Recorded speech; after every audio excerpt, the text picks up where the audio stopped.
Imagine you open your mailbox and find a $4,000 fine for unauthorized exterior presence.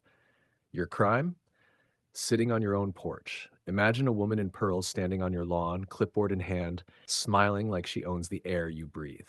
Now imagine she says, "People like you lower property values." That's how my Tuesday started. Karen, our HOA president, didn't knock.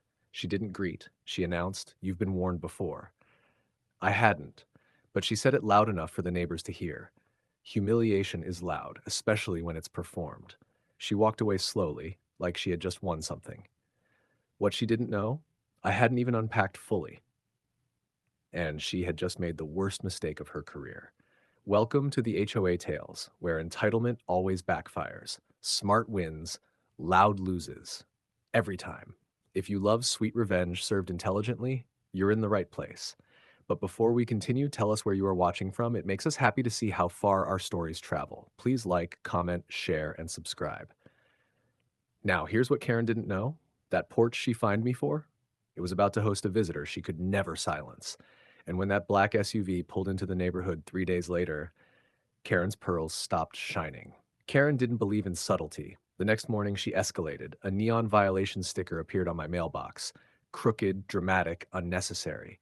She CC'd the entire neighborhood in an email titled, "Standards Must Be Maintained." My house was suddenly the example. Neighbors peeked through blinds. One older man gave me a quiet nod. A young couple across the street looked embarrassed for her.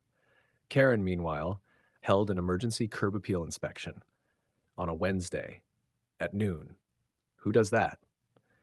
She walked my lawn with two board members trailing behind her like interns on their first day of arrogance. She measured my grass, took photos of my porch chair, whispered loudly enough to be overheard. Non-compliant energy. Non-compliant energy. I almost applauded the creativity.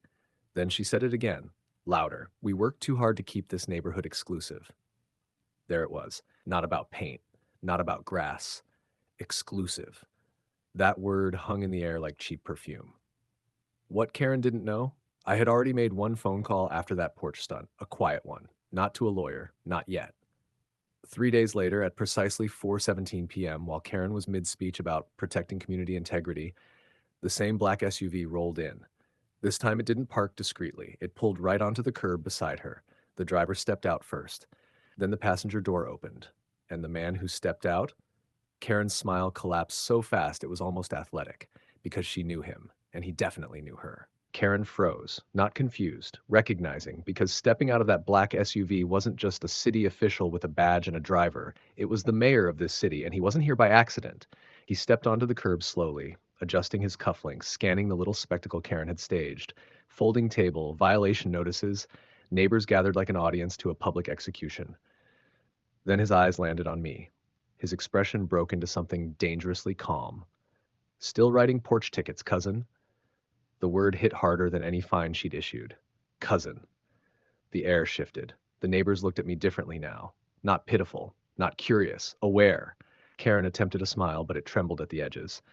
I I wasn't aware you two knew each other." The mayor turned to her fully now. "That's interesting," he said evenly, "because I've been made very aware of you." Her hand tightened around her clipboard. "You sent a neighborhood-wide email about maintaining exclusive standards, correct?" She swallowed. "It's about property values." "Good," he nodded. "Then you won't mind explaining why my office has received multiple discrimination complaints tied directly to this HOA." Multiple. Not one.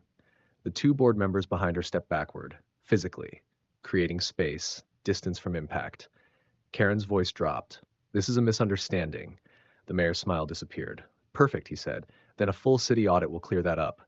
And that's when her clipboard slipped from her hands. Not dramatically, just defeated. Please like, comment, share, and subscribe.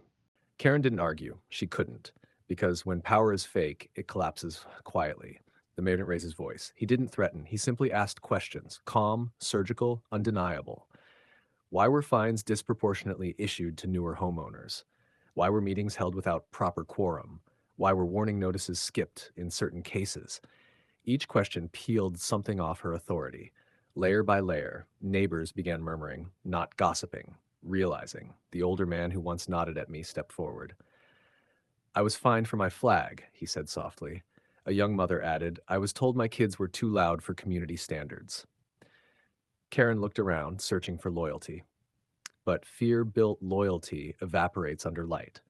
Within a week, the audit began. Within a month, Karen resigned. Not dramatically, not escorted, just a short email for the good of the community. The fines were reversed, policies were rewritten, transparency meetings were scheduled, and the porch she tried to shame me for, it became the place neighbors gathered on Sundays.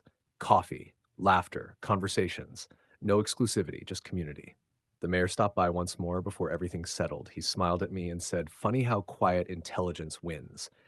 He was right, because revenge isn't loud, it's lasting. Please like, comment, share, and subscribe.